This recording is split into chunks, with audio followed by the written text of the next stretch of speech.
we're visiting the Middle Ages via 1928 and Danish director Carl Dreyer's The Passion of Joan of Arc. There's a screening of the film with its newly composed soundtrack by Irene Buckley played live. I went to meet director Paul Callanan along with Irene Buckley.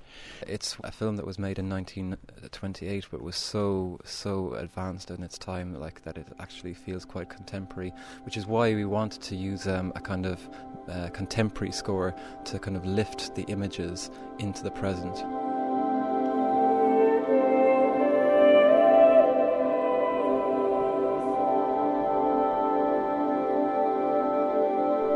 This is the ideal project for me. I've always been interested in early music. I studied a lot of medieval music in my degree course.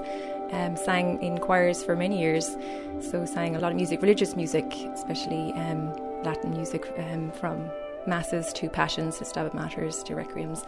And a lot of my favourite pieces are actually requiems and passions. For example, Duruflé's Requiem, Szymanowski's Stabat Mater, Bach's St. John's Passion, Stravinsky Symphony of Psalms. These are all pieces I sang in choirs over the years, so very much part of my upbringing.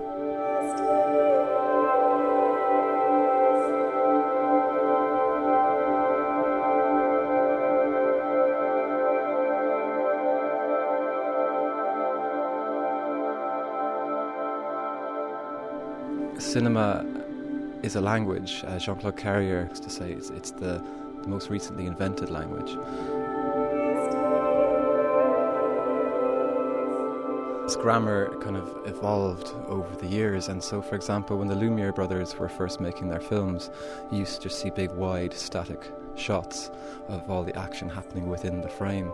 Bit by bit, the grammar of editing developed to the point where we now have close-ups, shot, reverse shot, which we now completely understand, but at the time they didn't. The grammar didn't exist.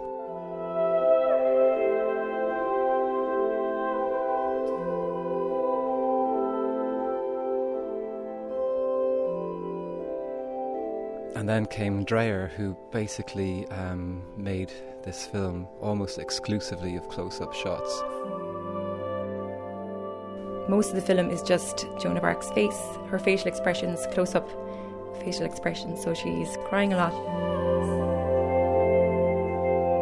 Silent cinema is pure cinema, and there's an argument that once sound became involved, a certain amount of that was lost, because up until then the story was told solely through the image.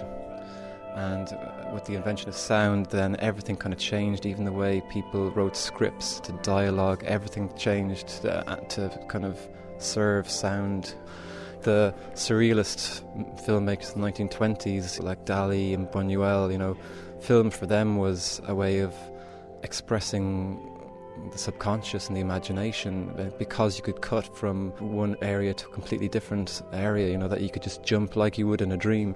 So for them it was a medium to explore human consciousness. So that's what's so great about silent cinema, is that it celebrates and explores the imagination, and that's what the whole film is about.